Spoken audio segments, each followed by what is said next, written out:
El sistema circulatorio, como su nombre lo indica, es el encargado de mover la sangre por todo el cuerpo, permitiendo de esta forma suministrar los nutrientes necesarios a todos los órganos y tejidos, así como la eliminación de ellos de los desechos tóxicos.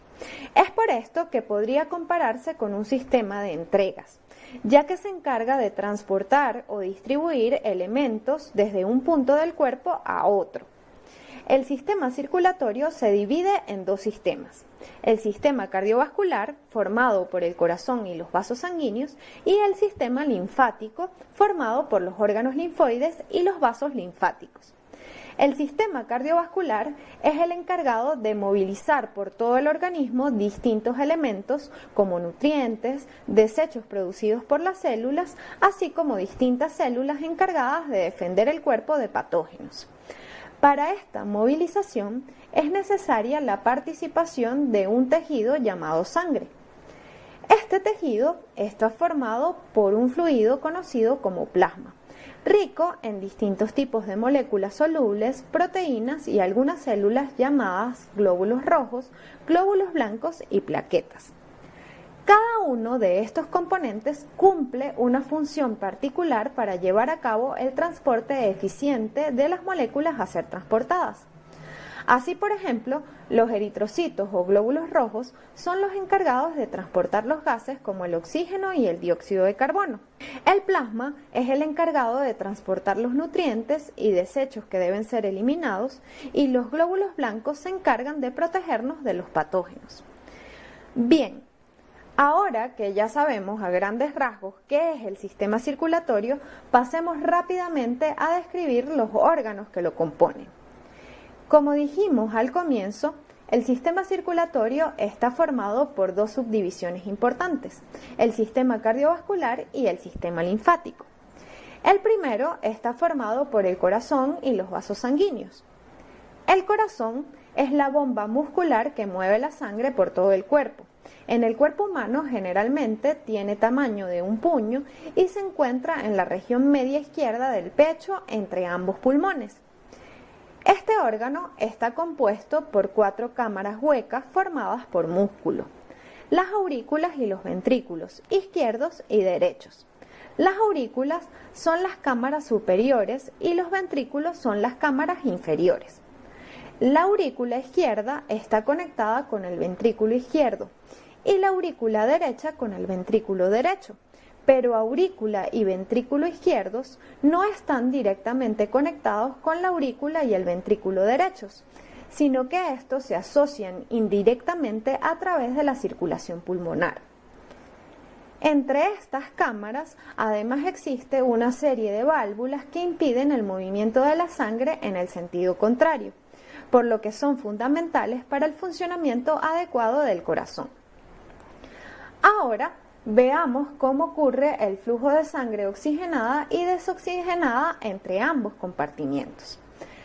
Las aurículas y los ventrículos tienen la capacidad de contraerse rítmicamente para propulsar la sangre hacia los vasos sanguíneos y de allí hacia todo el cuerpo. La aurícula derecha recibe la sangre proveniente de los tejidos, que es pobre en oxígeno, y de allí la conduce al ventrículo derecho, desde donde es bombeada hacia los pulmones. La aurícula izquierda recibe sangre oxigenada de los pulmones y la conduce hacia el ventrículo izquierdo, que la bombea hacia el resto del cuerpo. Por su parte, las paredes musculares de las aurículas y los ventrículos se contraen para expulsar la sangre de su interior y encaminarla hacia su destino final. Aunque el corazón está conectado también al sistema nervioso, que es el que impulsa la contracción de otros músculos de nuestro cuerpo, su contracción no depende de este, sino de las propias células del corazón, que se excitan espontáneamente. Como ya les dije, otra parte fundamental son los vasos sanguíneos, los cuales funcionan como las tuberías que utiliza el corazón para distribuir la sangre hacia los tejidos y para conducirla de vuelta hacia sí. Hay distintos tipos de vasos sanguíneos: las arterias, las arteriolas, las venas, las vénulas y los capilares. Las arterias son las que están directamente conectadas con el corazón y con los ventrículos, es decir, se encargan de transportar la sangre fuera del corazón.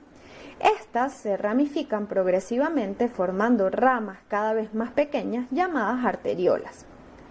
Las venas, en cambio, se encargan de transportar la sangre de vuelta al corazón. Estas también se ramifican en ramas pequeñas llamadas vénulas. Y los capilares son los vasos sanguíneos más pequeños de todos. A través de ellos ocurre el intercambio de gases, fluidos, nutrientes y desechos con los tejidos. Hablemos ahora del segundo componente del sistema circulatorio, el sistema linfático.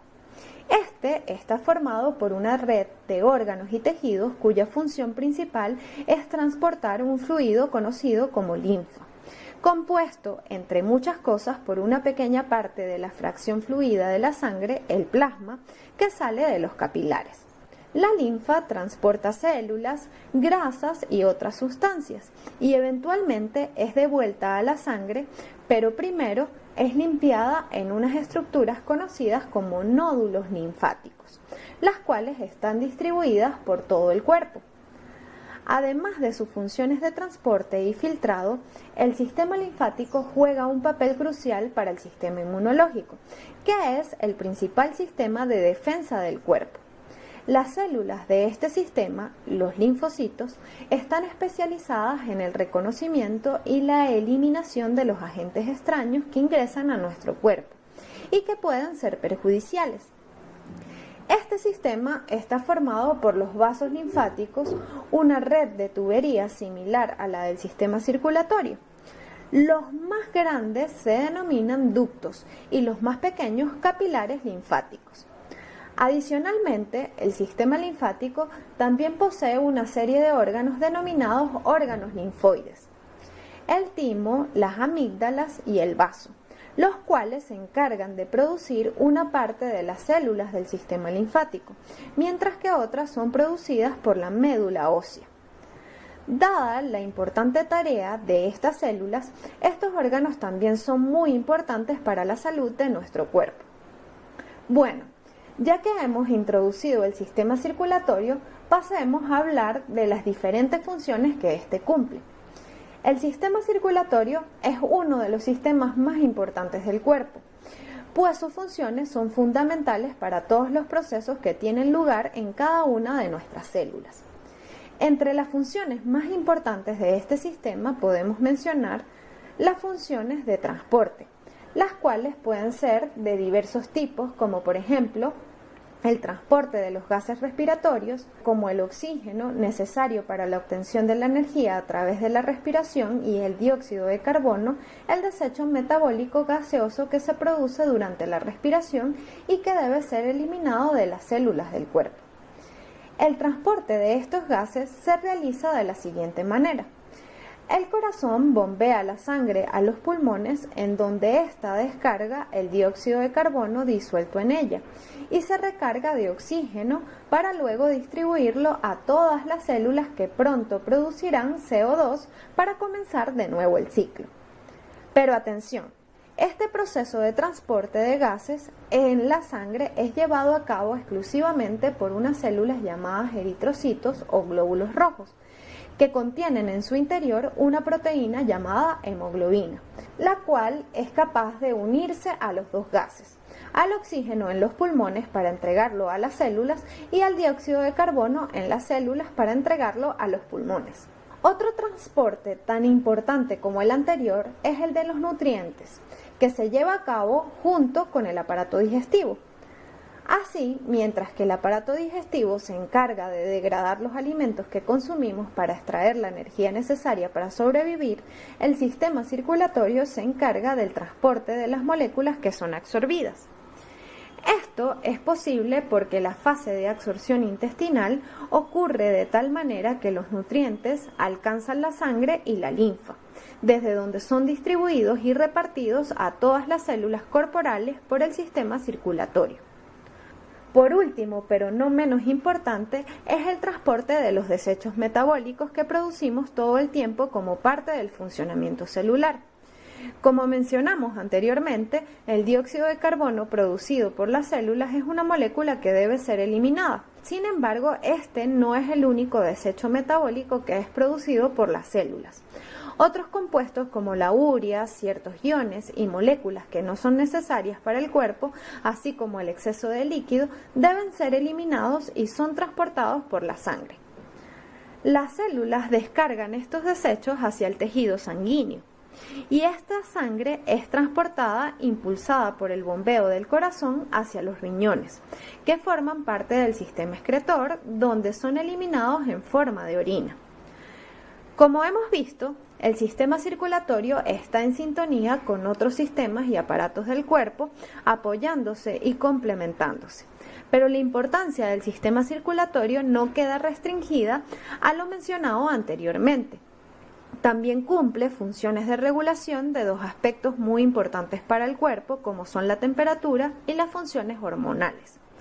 Por una parte, gracias al movimiento de la sangre desde la superficie de la piel hacia las regiones más internas y viceversa, puede regular la temperatura corporal y la producción de hormonas al favorecer el transporte de estas desde su sitio de producción hacia los órganos donde van a actuar. El sistema circulatorio también cumple funciones de protección de nuestro cuerpo frente a microorganismos peligrosos o sustancias tóxicas a través de la acción de las células que son producidas por los órganos linfoides y que viajan por la sangre, conocidas como leucocitos o glóbulos blancos.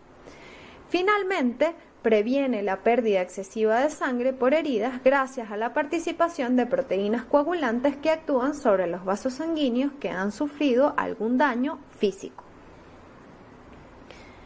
Veamos ahora el funcionamiento engranado de este sistema. El corazón mantiene la sangre en movimiento en un circuito cerrado, que comienza y termina en el propio corazón.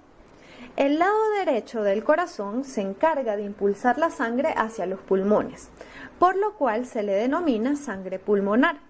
En los pulmones la sangre se carga de oxígeno y libera el dióxido de carbono que trajo de todo el cuerpo. El lado izquierdo, en cambio, recoge la sangre ya oxigenada y la envía hacia el resto del cuerpo para que entregue a las células el oxígeno y los nutrientes. A este tipo de sangre se le denomina sangre sistémica. Cada contracción del corazón hace que el movimiento de la sangre sea constante, por lo que ésta es empujada de nuevo hacia el corazón, donde se repite el proceso.